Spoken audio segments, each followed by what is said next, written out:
Hello and welcome to Margdarshan IAS. Jai Hind. So how I am training UPSC aspirants to write like a topper. वो aspirants जो कि beginner हैं, वो जिनको डर लगता है आंसर लिखने से, वो जिनको पता ही नहीं कि आंसर लिखें कैसे, वो कुछ ही महीनों में, कुछ हफ्तों में एक टॉपर जैसा आंसर लिख सकते हैं. आखिर कैसे?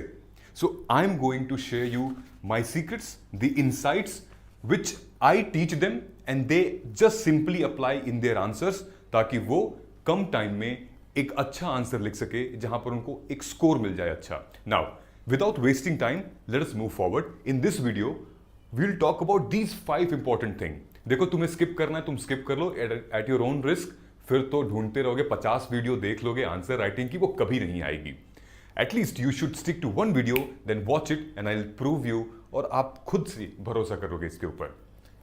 Number 1, we will talk about comparison of rankers copy versus our aspirant copy. Literally मैं आपको दिखाऊंगा. Then mistakes aspirant make while writing answer, जो कि आप भी कर रहे होगे, I am sure कर रहे होगे, ठीक है. Then 3 pillars of answer writing, वो कौन से important pillars हैं और secret क्या है आंसर राइटिंग को स्टार्ट करने का. एक बार स्टार्ट कर लिया तो ठीक है, धक्का लगा दिया तो ठीक है, लेकिन धक्का लगाएं कैसे? Then do this before writing answers. So what are these things when you start writing an answer? So let us get started.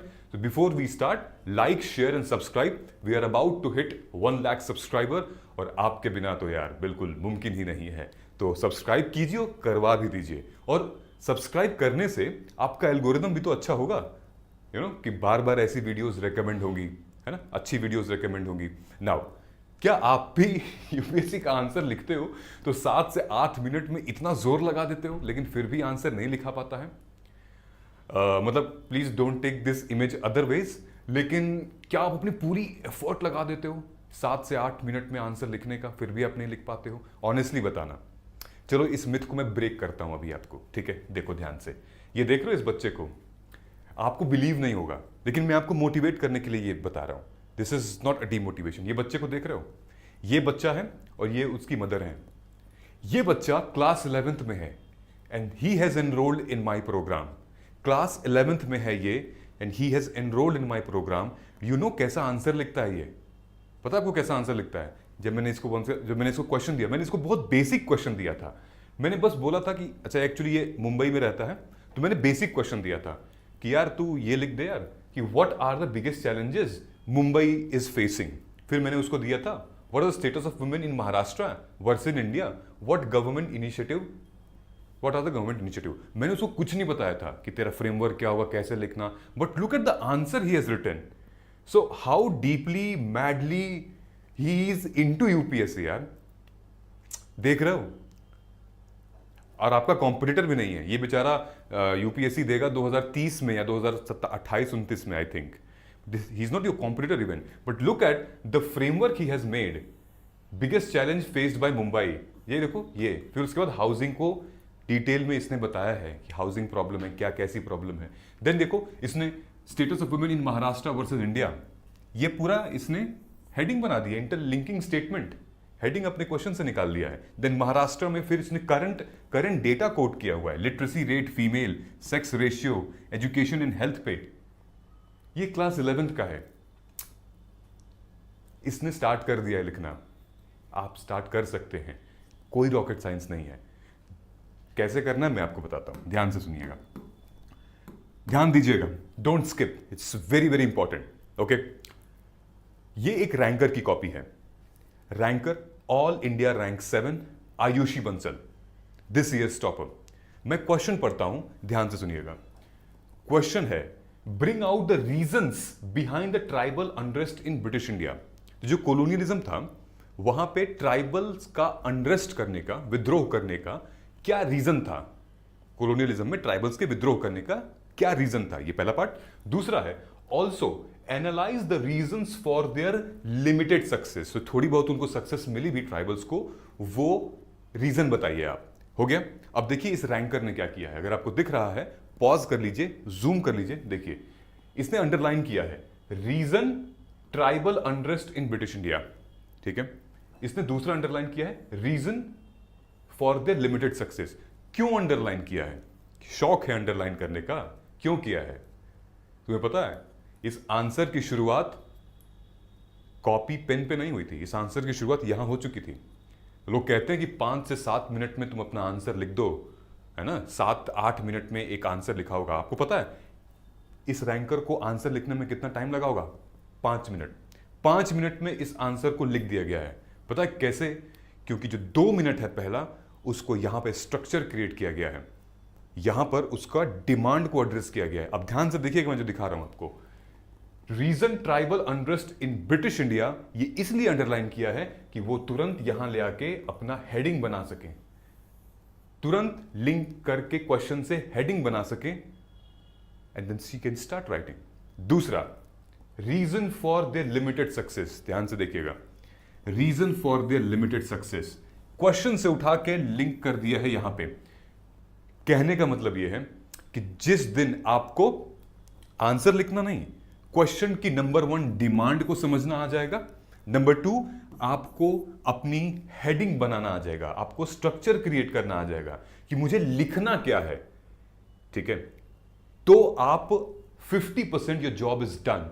उसके बाद देखिए ना, आपको अपने आप कंटेंट आ जाएगा, समझ में आ जाएगा, क्लैरिटी बन जाएगी। अब मैं आपको एक सैंपल दिखाता हूं जो हमारे स्टूडेंट्स ने लिखा है, ठीक है। मैंने यही क्वेश्चन अपने स्टूडेंट को दिया था, बताया नहीं था कि मैं ये क्वेश्चन दे रहा हूं, ये रैंकर ने लिखा है, मैंने नहीं बताया था। ओके, ये देखिए, ये स्टूडेंट है हमारी, उन्होंने, she is a beginner, okay, she is a beginner and preparing for 2026, but see question same था, देखो लिखा है reason behind the tribal unrest, okay, reason for their limited success.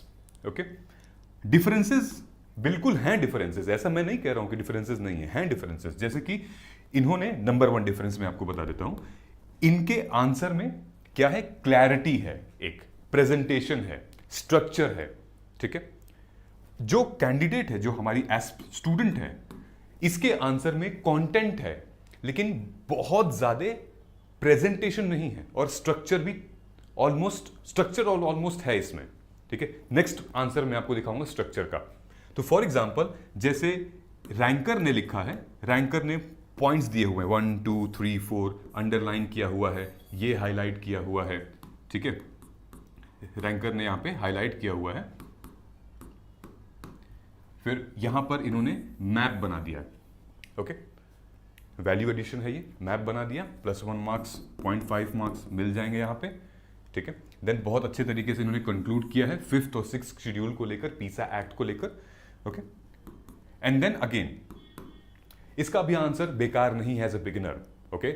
Of course जो जितना मार्क्स रैंकर को मिलेगा उससे लगभग 1.5 या 1-1.5-2 मार्क्स कम ही मिलेगा, लेकिन मार्क्स तो मिलेंगे अच्छे, ठीक है।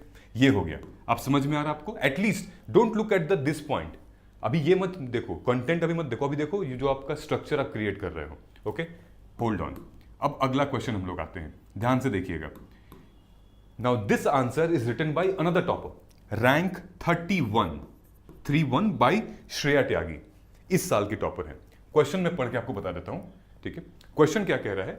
Analyse the significance of civil disobedience movement in India's freedom struggle. Simple है, considering their extent, reach and revolutionary zeal. Okay, आइए देख लेते हैं। इन्होंने भी अंडरलाइन किया है, ध्यान दीजिएगा, she is also another ranker, she is not the same ranker.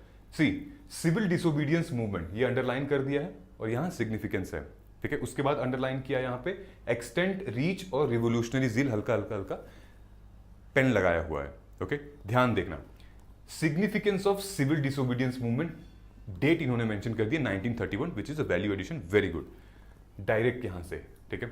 उसके बाद एक्सटेंट, ये extent, then reach and then of course revolutionary zeal, okay. Although the question is of 10 marker, इन्होंने पॉइंट एड्रेस कर दिया है, 1 2 3 4 5, 1 2 3 4, फिर 1 2 3, ओके, लगभग 5 3 8 5 4 9, लगभग 11-12 पॉइंट दे दिए हैं 10 मार्कर के क्वेश्चन में। अपने आप में बहुत अच्छा मार्क्स मिल भी सकता है इनको, ठीक है, मिला ही होगा, ओके। नाउ अगर हम अपने स्टूडेंट की कॉपी पे देखें तो इन्होंने कुछ मिस्टेक्स तो की हैं, ठीक है। मिस्टेक्स, वो मिस्टेक मैं आपको दिखा रहा हूं। कंटेंट ठीक है इसका, अगर आप वीडियो पॉज करके कंटेंट पढ़ लोगे, कंटेंट ठीक है, ओके।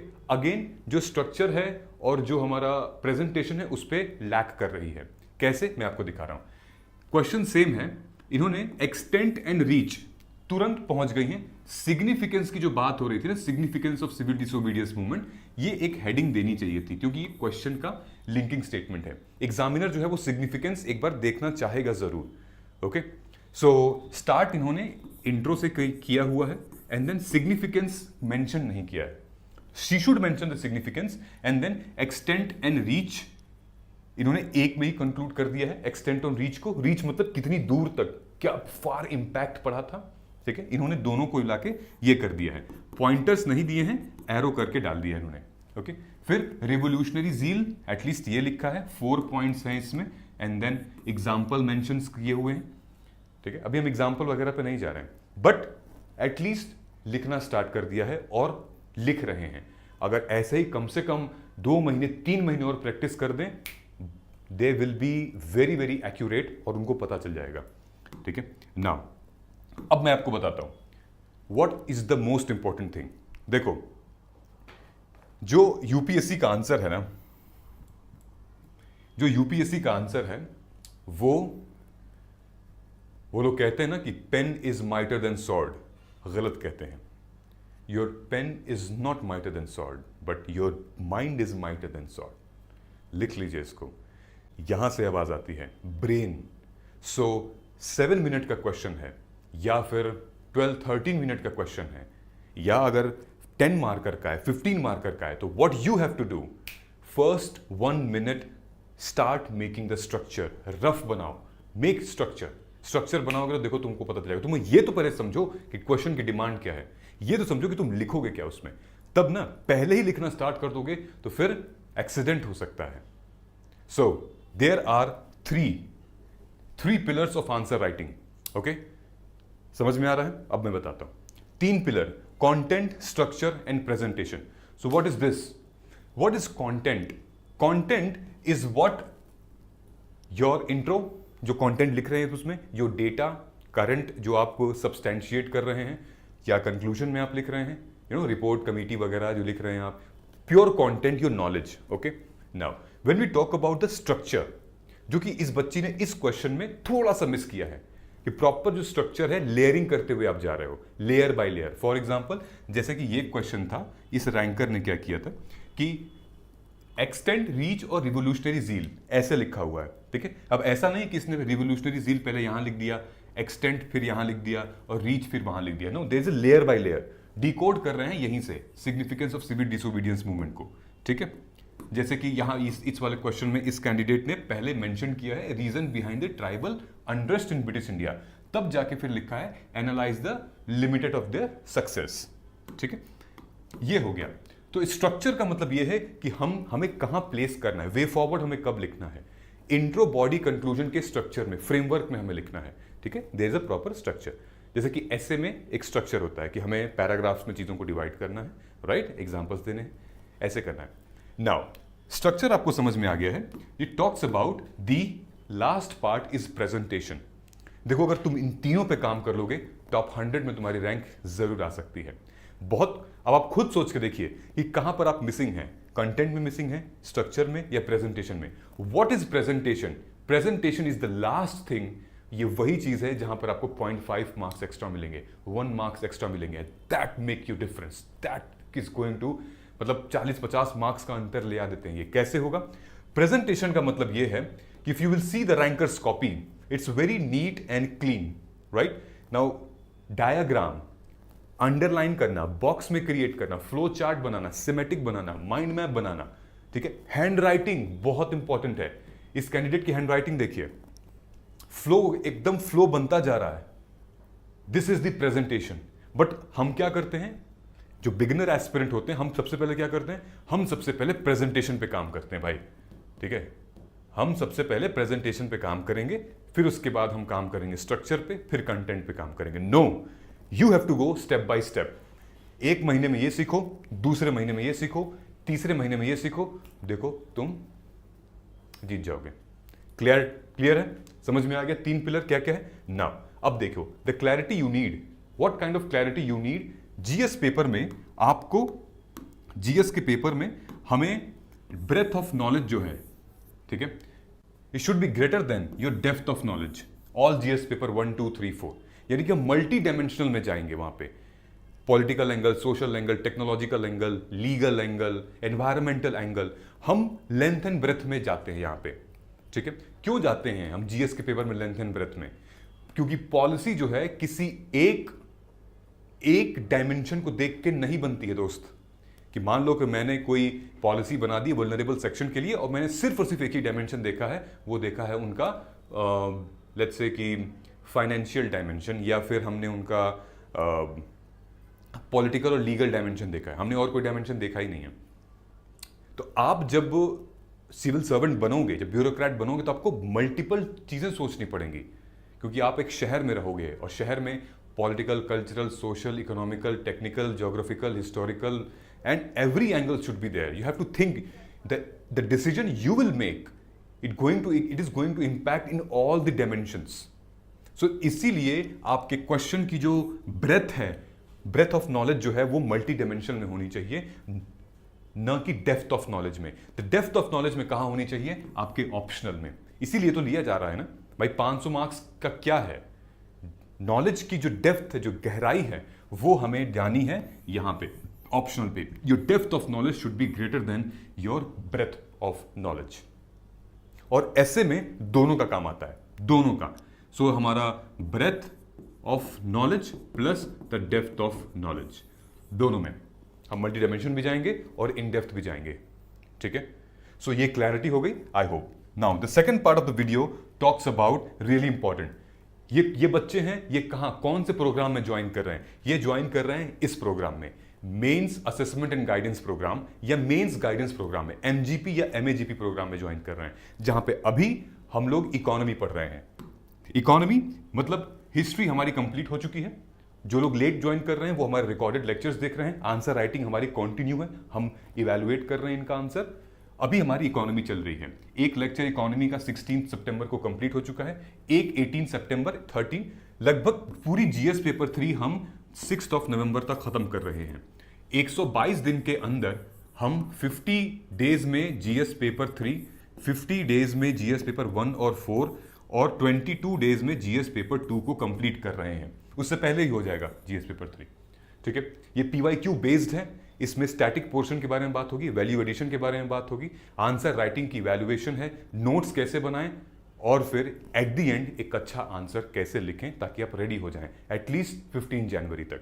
ओके, तो आप इस प्रोग्राम को ज्वाइन कर सकते हैं और जुड़ सकते हैं। इन बच्चों से भी आप सीख सकते हैं, इनकी कॉपी देख सकते हैं आप। ठीक है, और डेली प्रैक्टिस कर सकते हैं। ओके, ये है मेंस गाइडेंस प्रोग्राम और आपको कोड यूज करना है MGP 2026 या MAGP 2026 to get the maximum discount. ठीक है, ये है प्री, ये है मेंस। इन दोनों में फर्क ये है कि ये जनवरी तक एक्सपायर क्या पॉज हो जाएगा, प्री के बाद फिर से ये चालू हो जाएगा मेंस वाला। और ये जो है वो प्री और मेंस दोनों है। जैसे कि ये मेंस का क्रैश कोर्स इंक्लूड है, वैसे इसमें प्री का क्रैश कोर्स भी इंक्लूड होगा, प्लस करंट अफेयर इसमें होगा। इसमें करंट अफेयर नहीं है। ठीक है, इसमें क्या होगा, सिलेबस को रिकंस्ट्रक्ट करके प्रीलिम्स मेंस के पीवाईक्यू को मैप करेंगे, फिर थीम वाइज लेक्चर होंगे, डिस्कशन होगा हमारे आपके बीच में, आंसर राइटिंग को प्रैक्टिस करेंगे जैसे कि ये हो रहा है। ये बच्चे ऑलरेडी मेंस लिख चुके हैं। ओके, लाइव आंसर इवैल्यूएशन हो रहा था इनका, ये भी मेंस लिख चुके हैं, लाइव आंसर इवैल्यूएशन हम कर रहे थे, डिटेल में इनको बता रहे थे। ठीक है, नाउ ये क्लासेस जो हैं वो आपको मोबाइल ऐप पे जूम के माध्यम से मिलेंगी, डेडिकेटेड व्हाट्सएप ग्रुप होगा, 1-to-1 कनेक्ट कर सकते हैं, आंसर राइटिंग और इवैल्यूएशन तो है ही। देन इस साल के लेटेस्ट पेपर के हिसाब से हम लोग इसको डिस्कस करेंगे। And then there is a dedicated channel on Telegram. ये टेलीग्राम चैनल है आंसर राइटिंग के लिए specifically, so you will be submitting the answers, you can read and analyse others answers, others will revise read yours answer as well. ये हमारा mobile app है, आप जाके store वाले सेक्शन से या फिर आप डायरेक्टली courses.margdarshan.is.com वहां से आप कर सकते हो। कमेंट सेक्शन में लिंक दिया हुआ है, डायरेक्टली आप कॉल भी कर सकते हो हमारी टीम को। एक्चुअली मैं आपको फॉलो करता था, आपके वीडियोस और वो सब देखता रहता हूँ, मतलब स्ट्रेटेजिकली और वो, तो उससे फिर मुझे लगा कि नहीं, मुझे मेंटरशिप यहाँ से प्रॉपर मिल जाएगी मेरे ईयर के लिए। वो आपके एनालिसिस वीडियोस होते हैं पेपर के। यूट्यूब में आपको 2-3 महीने से फॉलो कर रहा था। जैसे आपका जो प्रिपरेशन स्ट्रेटेजी वाला वीडियो होता है कि क्या करना चाहिए क्या नहीं करना चाहिए, सबसे मेन चीज प्रीवियस ईयर पेपर से कैसे लिंक करना है वो कहीं नहीं बताया जाता। बस बताया जाता है कि हाँ लिंक करना है, कैसे लिंक करना है वो मेन चीज है। जो एक गाइड है वही मिसिंग था इतने दिनों से, मतलब। कि मैंने पुराने वीडियोस देखे तो मैंने कहा आपसे आपको बहुत कुछ मिल रहा है, जिस तरीके से आप एनालाइज कर रहे हो, पेपर चेंज कैसे हो रहा है, क्या हो रहा है। सो अभी समझ में आ रहा है, हिस्ट्री हम चल रहे हैं तो? अच्छा आ रहा है, आ रहा है, अच्छे समझ में आ रहा है मेरे को। ठीक है, नोट्स प्रिपेयर कर रहे हो? जैसे कंटिन्यू प्रिपेयर कर रहा हूँ नोट्स में, मगर वो सब पीआईबी में था और आपने पढ़ाया था टू द पॉइंट, प्रिसाइज पढ़ाते हो क्योंकि जो इंटरनेट पे सब एक गंद फैली हुई है जरा यूट्यूब पे, वो स्ट्रेटेजी। तो जब एग्जाम के जब कमिंग नजदीक आते तो लगाते हैं मैराथन, 8 घंटे, 12 12 घंटे, 16 16 घंटे। पीवाईक्यू को मैप कैसे करना है, क्या इंपॉर्टेंस है, एग्जाम ओरिएंटेड क्या पूछ रहे हैं, ये रेलेवेंट है। तो लेक्चर से इतना कोई बेनिफिट नहीं मिला, बस एक बेसिक तैयार हो गया। बाकी जैसे मैं पॉलिटी अभी नोट्स बना रहा हूँ ना, तो मेरे को तो मतलब वैसा लग रहा है कि मतलब वो लेक्चर देखे वो तो कुछ भी नहीं था, असली चीज तो ये है। अब मुझे बताओ कि क्या तुम्हारी भी यही हालत होती है, 2 आंसर लिखने के बाद एकदम फ्लैट हो जाते हैं ऐसे? इतनी एनर्जी के साथ आप आंसर लिखते हो कि 2 लिखे एकदम खत्म? नहीं, एनर्जी बढ़ाइए। 2 आंसर में कितना होता है यार? 300 वर्ड, 500 वर्ड। यार तुमको एक दिन में 8000 वर्ड लिखने हैं। जीएस, जिस दिन जीएस पेपर 1 और 2 होगा मेंस का, 8000 वर्ड लिखने हैं आपको, और पूरे एक हफ्ते में 25,000 से भी ज्यादा वर्ड लिखने हैं आपको। समझ रहे हो? 25,000। तो उठो, प्रैक्टिस करो। इतनी आसानी से कहाँ मिलने वाली है मंजिल, मेहनत तो करनी पड़ेगी ना। ठीक है ना? मैं आपको एक और चीज दिखाता हूं, ठीक है? आपकी आंखें खोल देगा, ध्यान से देखिएगा, ध्यान से इस स्क्रीन को देखिएगा। ये कुछ ऐसे स्टूडेंट्स हैं जो कि बहुत बिगिनर हैं, जो कि लिखने से, आंसर राइट करने से बहुत डर रहे थे। मैंने उनको पुश किया, भाई लिख यार, तू क्या, तू मतलब लिख, in the form of anything, just right note. ठीक है? जैसे क्वेश्चन था, दोनों ने एक ही क्वेश्चन पे आंसर लिखा। मैं आपको बता देता हूं क्वेश्चन क्या था। क्वेश्चन ये था, trace the evolution of economic nationalism in India from swadeshi movement to Gandhian constructive work. Swadeshi movement से लेकर गांधीयन कंस्ट्रक्टिव वर्क तक आप इवोल्यूशन बताइए, एक जर्नी बताइए इकोनॉमिक नेशनलिज्म की। ओके, ये क्वेश्चन था। अब इस बच्चे ने लिखा तो था कि economic nationalism was started by Raja Rammohan Roy, later swadeshi movement took इतना एंड देन टुक प्लेस इतना नेशनलिज्म। जितना समझ में आया उतना लिखा इस बच्चे ने। वैसे इसने भी लिखा, इसने इकोनॉमिक नेशनलिज्म को डिफाइन कर दिया। ठीक है, देखिए सबसे इजी काम होता है डिफाइन करना, यानी कि जो कीवर्ड होता है उसको डिफाइन कर दो। ये कोई भी कर सकता है और ये सबसे इजी काम होता है। अगर कुछ नहीं आ रहा है तो ये डिजास्टर मैनेजमेंट है कि आप डिफाइन कर दो उसको। लेकिन इजी है मतलब सब कर रहे हैं। ठीक है, आप क्या अलग कर रहे हैं? एग्जामिनर आपके इंट्रो के लिए अलग से आप क्या कर रहे हैं? How your intro is different, because intro is the hook of your answer. Okay, the first impression. ठीक है, वो कहते हैं ना पहली नजर में प्यार हो गया, वो वाली चीज है, फर्स्ट हुक। ओके, आगे देख लेते हैं इन्होंने क्या लिंकिंग स्टेटमेंट, हाउ स्वदेशी मूवमेंट स्टार्टेड, फिर लिखा है गांधी कंस्ट्रक्टिव वर्क 1915, फिर उसके बाद इन कंक्लूजन पे आ गए हैं। ठीक है, इन्होंने क्या लिखा, इन्होंने ये डेफिनेशन दे दी है इकोनॉमिक नेशनलिज्म की, उसके बाद कोई हेडिंग नहीं दी है। ठीक है, कोई हेडिंग नहीं दी है, उसके बाद स्वदेशी मूवमेंट, देन उसके बाद ये सारे पॉइंट। सो ऐसा लग रहा है कि ये नोट लिखे हैं, आंसर नहीं है, नोट है। मैंने इनको कहा कोई दिक्कत नहीं, नो प्रॉब्लम, तुम लिखो अभी।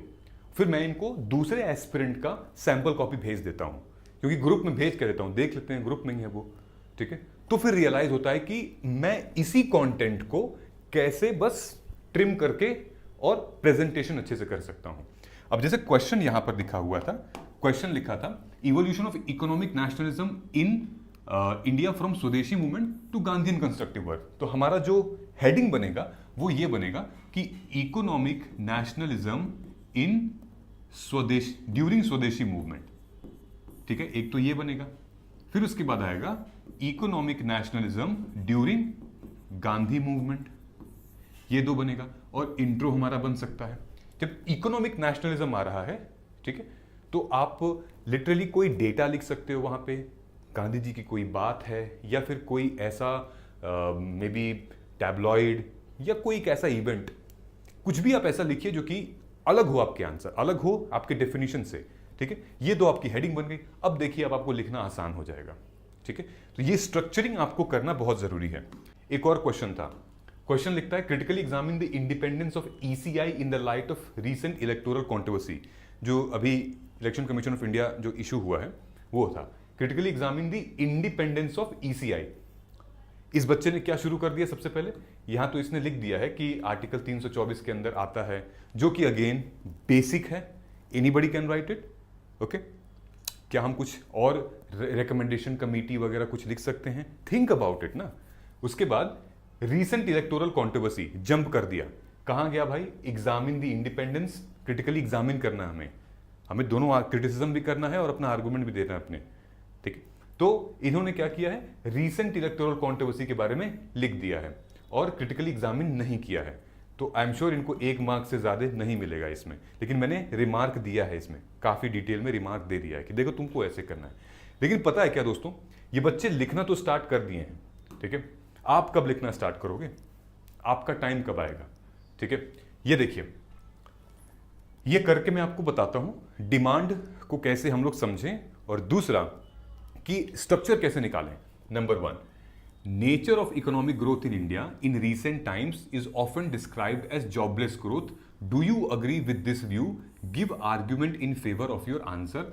2015 में आया है और इसके नीचे वाला क्वेश्चन 2019 में आया है। Okay, so nature of economic growth, अब बच्चे क्या करते हैं, यहां पे क्या करेंगे, जॉबलेस ग्रोथ के बारे में डिफाइन कर देंगे, ठीक है। सबसे इजी काम है कि what is jobless growth, what is growth. इसको हमें नहीं करना, इससे बचना है, क्योंकि 10,000 बाकी बच्चे करेंगे। I don't want my students to start with the very easy thing. You have to prepare for the worst situation. आपको बेस्ट के लिए नहीं प्रिपेयर होना है, आपको वर्स्ट के लिए प्रिपेयर होना है। ओके, सो आपको यहां पे डेटा मेंशन करना है। What about data? The nature of economic growth in India in the recent time is often described as jobless growth. Jobless growth is what? Structural unemployment, मतलब ग्रोथ तो दिख रही है लेकिन डेवलपमेंट नहीं है। ग्रोथ वर्सेस डेवलपमेंट का ये पूरा का पूरा मामला है। ओके, तो आपको डेटा नहीं डालना पड़ेगा। आपको लगता है ना यहां पे क्या हम periodic labour force survey, NSSO, इनका डेटा हमने डालना चाहिए यहां पे? ये डेटा अगर आप यहां डालोगे, उसके बाद देखिए इंट्रो आपका कितना बढ़िया हो जाएगा। तो जो डेफिनेशन लिखेगा और जो डेटा कोड करके डाल देगा इसको पीरियोडिक लेबर फोर्स सर्वे का, कि मार्जिनल डिक्लाइन है या मार्जिनल इंक्लाइंड है, कितना है, मेल फीमेल जो भी है, आप लिखिए उसको, ठीक है। उसके बाद जो हमारा क्या है, हमारा आएगा introduction. Structure talks about, number 1 मैं लिखूंगा evidence of job growth, evidence of jobless growth, number 1, ठीक है। फिर उसके बाद लिखेंगे रीजन, एविडेंस, रीजन क्या है ऑफ जॉबलेस ग्रोथ। ओके, मतलब क्या दिख रहा है आपको, एविडेंस क्या है, सबूत क्या है कि जॉबलेस ग्रोथ है, तो डेटा दिखाइए आप, और फिर आप बताएंगे रीजन क्या है जॉबलेस ग्रोथ का। तो आप बताएंगे ना कि भाई स्किल नहीं है, जो सेक्टर, सर्विस सेक्टर या फिर जो लेबर इंटेंसिव सेक्टर हैं, वो लोग जो हैं वो भाई टेक्निकल जॉब्स प्रोड्यूस कर रहे हैं, AI, ऑटोमेशन, ये सब जॉब्स हैं। ये सारी चीजें आपको मेंशन करनी पड़ेगी यहाँ पे, राइट? तब जाके ये क्वेश्चन इतना बढ़िया से एड्रेस होगा। ओके, एंड देन क्रिटिसिज्म भी इसको देना है आपको आगे चल के, ठीक। तो पहले स्ट्रक्चर देखिए, मैंने क्या किया, मैंने सिर्फ और सिर्फ स्ट्रक्चर अभी क्रिएट किया है। ये करो, ये पहला स्टेप है ये करने का, ठीक है। उसके बाद हम लोग आते हैं दूसरे अपने क्वेश्चन पे। दूसरा क्वेश्चन बात करता है, do you agree with the view that steady GDP growth and low inflation have left Indian economy in good shape? Give reason to support your argument. तो स्टेडी GDP ग्रोथ और low inflation क्या हमारी Indian economy को good shape करने का reason बना है? तो गुड शेप का मतलब क्या होता है? तो सबसे पहले तो हमें यह समझना होता है गुड शेप का क्या मतलब है। गुड शेप का मतलब सस्टेनेबल। सस्टेनेबल मतलब कि हम बहुत ज्यादा इन्फ्लेशनरी नहीं हुए हैं, किसी का कुछ नुकसान करके नहीं गया है। एक सस्टेनेबल ग्रोथ, सस्टेनेबल डेवलपमेंट हुई, इंक्लूसिव डेवलपमेंट टाइप की हुई है। एनीवेज, तो हम लोग क्या करेंगे यहां पे, ये देखेंगे कि study, number 1 study GDP growth. सबसे पहले स्टडी GDP ग्रोथ क्या है, आपको लिखना पड़ेगा क्या ग्रोथ रही है, 6%, 60%, कितनी ग्रोथ हुई है, कहां पे। जैसे मान लीजिए कि हमारा फॉरेक्स बढ़ा हुआ है, ठीक है, हमारा मैन्युफैक्चरिंग बढ़ी हुई थी, हमारा इंफ्रास्ट्रक्चर बढ़ा हुआ था, ठीक है, FDI बढ़ी हुई थी, ठीक है, बढ़ा हुआ था, इसका मतलब इंक्रीज, इनफ्लो था इन सब चीज़ों का। तो एक स्टडी चल रहा था GDP ग्रोथ। फिर आप कहेंगे रीजन लो इन्फ्लेशन, ठीक है। तो लो इन्फ्लेशन के बारे में आप बताएंगे, कैसे पता चला कि लो इन्फ्लेशन है, ठीक है, आप वो बताएंगे। उसके बाद क्या लिखा है, have left Indian economy in good shape. So उसके बाद आप ये लिखेंगे Indian economy in good shape, आप डेटा देंगे उसके ऊपर, रीजन कैसे Indian economy in good shape है, हमारा इंपोर्ट एक्सपोर्ट क्या है, हमारा क्या जो डिजिटल इंफ्रास्ट्रक्चर हमारा था, जो जैम ट्रिनिटी थी, वो सब क्या सही चल रहा है, ठीक था, मतलब ये सारा कंटेंट आप लिखेंगे। समझ में आ रहा है? सबसे पहले तो इसको सोचिए करना कैसे, डिकोड कैसे करेंगे हम, तब जाकर आपका क्लैरिटी निकल कर आएगी। इस पूरे समझ में आ गया, इस पूरे सेशन में क्या करेंगे हम लोग, डिकोड करना है। और इंट्रो आप नॉर्मल इंट्रो नहीं लिखेंगे, इंट्रो में आपको लिखना ही लिखना है डेटा, ठीक है। इंट्रो में हमें लिखना ही लिखना है, इंट्रो विल टॉक अबाउट, अगर कंसेप्चुअल सब्जेक्ट है, लेट्स से इकोनॉमी का बहुत अलग कंसेप्ट है तो आप डेफिनेशन लिख दीजिए, ज्योग्राफी का अलग कंसेप्ट है, बिल्कुल आप डेफिनेशन लिखिए, पर ट्राई कि हम डेफिनेशन को लास्ट ऑल्टरनेटिव लेकर चलें। आप डेटा लिखिए, ठीक है, आप किसी ग्रेट पर्सनालिटी के बारे में लिखिए, ठीक है, आप रिपोर्ट को भी मेंशन कर सकते हैं, ओके। आप किसी की बात, जैसे गवर्नमेंट के किसी ऑफिशियल ने कोई बात कही थी, आप वो लिख सकते हैं। पीएम मोदी की कोई बात कही थी, उनके इकोनॉमिक एडवाइजर की कोई बात कही थी, जयशंकर की कोई बात थी, ऐसी आप यहाँ लिख सकते हैं। क्रिएट हुक, कहीं की कोई रिपोर्ट है, कहीं की कोई रिसर्च पेपर है, जस्ट राइट इट, ओके। उसके बाद फिर कंक्लूजन में, conclusion will always go with your positive note, right. आप एसडीजीज को कोट करिए, आप रिपोर्ट्स, कमेटी वगैरह हो गया, रिपोर्ट्स और कमेटी तो वे फॉरवर्ड में भी चला जाएगा। आप यहाँ पर कंक्लूजन में जो टैगलाइंस होती हैं, पंच लाइन होती है सरकार की, आप वो कोट कर सकते हैं, चाहे निर्मला सीतारमन जी की हो, पीएम मोदी की हो, या फिर प्रेसिडेंट मुर्मू की हो, या एस जयशंकर की हो, ये लाइन आप कोट कर सकते हैं, उनकी एग्जैक्टली कोट कर सकते हैं। हमारे गोल क्या हैं, ठीक है, 2047, 2070, net carbon, net energy, neutrality, ये सारे आप लिख सकते हैं। यही तो चीज़ हमें लिखनी है, inclusive development, inclusive representation, inclusive growth, e governance, these are the few things which we have to write. So keyword के बारे में मत परेशान होइए आप पहले स्टेप पे ध्यान दीजिए, स्टेप बाय स्टेप कैसे चलना है हमें, ठीक है। जैसे ये देखिए, एक क्वेश्चन और मैं आपको दिखा देता हूं, ठीक है। तुम्हें ऐसा भी लगता है क्या, जैसे लिखना स्टार्ट किए तो कहीं से कोई आवाज आ रही है, हैं? जैसे इस गोलमाल है भाई, सब गोलमाल है, हेरा फेरी में सुनील शेट्टी को आवाज आती थी, हाँ। So, critically examine the independence of ECI in the recent controversies। तो हमें इंट्रो के साथ जो भी हम इंट्रो लिखेंगे अपना, जो हम लिंकिंग स्टेटमेंट लगाएंगे, वो यही निकालेंगे, दी इंडिपेंडेंस, सबसे यही निकाल लेंगे, इंडिपेंडेंस ऑफ ECI, ये वाला, ठीक है। उसके बाद एग्जामिन कह रहा है ना, पहले स्टेटमेंट को हम ये कर लेते हैं, ठीक है। Then criticism on independence of ECI, okay. तो आप लिखिएगा क्या क्या क्रिटिसिज्म है भाई। सबसे पहले तो इनके अपॉइंटमेंट पे ही क्रिटिसिज्म है। उसके बाद आपको रीसेंट इलेक्टोरल कॉन्ट्रोवर्सी क्या थी, आप लिखेंगे रीसेंट इलेक्टोरल कॉन्ट्रोवर्सी, अब उनको डिफाइन कर देंगे आप, दैट इज इट, काम खत्म आपका। ये रैंक 3 है, ठीक है। अर्चित डोंगरे का भी एक आंसर देख लो, पूरा नहीं पढ़ाऊंगा, आंसर दिखा रहा हूं, देखो। Policies of the company rule during Dalhousie's period were not the root cause but the necessary trigger for the inevitable uprising of 1857। Dalhousie का जो पॉलिसीज था, ठीक है, तो इसने policies of the company during Dalhousie, policies of the company during Dalhousie यहीं से निकाल दिया है। उसके बाद नीचे देखिए यहाँ पे necessary triggers, what were the necessary triggers, यहां से लिख दिया है, ठीक। तो यहां पे 1 2 3 4 5, फिर दूसरे पॉइंट पे 1 2 3 4, एंड देन उसको सब्सटेंशिएट कर दिया एग्जाम्पल के साथ, ओके। देखिए पहले स्टेप बाय स्टेप चलेंगे तो ही होगा, ठीक है। और जो लोग हिंदी माध्यम के हैं उनके लिए भी गुड न्यूज़ है। हिंदी माध्यम में खुद हमारे फादर, जो कि इस कंपनी के डायरेक्ट एडवाइज़र भी हैं, वो खुद जो कि retired superintendent of police from the jail, UP jail department, उन्होंने खुद एग्जाम, एक सिविल सर्वेंट हैं, तैयारी कर चुके हैं। तो हिंदी और हिस्ट्री उनको ऑप्शनल रह चुका था। सो अब वो आपको आएंगे मार्गदर्शन करने। ये पूरा आंसर है उनका, इवैल्यूएशन किया है हिंदी माध्यम में। तो अब हिंदी माध्यम में चाहे वो जीएस का आंसर राइटिंग हो या ऑप्शनल का हो, हिस्ट्री हो गया या फिर हिंदी साहित्य हो गया, उन सब के आंसर राइटिंग को इवैल्यूएशन अब ये कर रहे हैं। आप देख सकते हैं यहाँ पे किस तरीके से इन्होंने इवैल्यूएशन किया हुआ है, ओके। ये देखिए और एक सिविल सर्वेंट ब्यूरोक्रेट जब इवैल्यूएशन कर रहा है फिर तो उसमें वैल्यू होगी, आपको भी पता है। तो अब देर किस बात की, हिंदी माध्यम में भी अब कोई भी प्रॉब्लम नहीं है, आइए और डिटेल में करके देखिए। इन बच्चों का हुआ है ऑलरेडी, बच्चों ने एनरोल किया था, आंसर लिखा हुआ है, और कुछ कुछ बच्चे तो इंग्लिश वाले से भी अच्छा आंसर लिख रहे हैं, ठीक है, उनको इवैल्यूएशन मिल रही है। So this is the fees for optional paper Hindi, और जीएस के लिए भी जो हमारा एमजीपी प्रोग्राम है, सेम प्रोग्राम की फीस है वो इसकी है, और ये हमारे ऑप्शनल की है, हिंदी साहित्य की, ठीक है। तो नीचे कौन दिया हुआ है डिटेल, आप जाइए और आज ही एनरोल कर लीजिए। आई होप थोड़ा बहुत क्लैरिटी आया होगा आपको इस सेशन से कि आंसर राइटिंग करें कैसे, डर निकालें कैसे, लिखना शुरू करो मेरे दोस्त, लिखो, जस्ट राइट इट, जस्ट लिखो। If you can not run then walk, can not walk then crawl, and if you can not crock नहीं crawl, then just get moving, किसी भी तरह करके मूव करते रहो।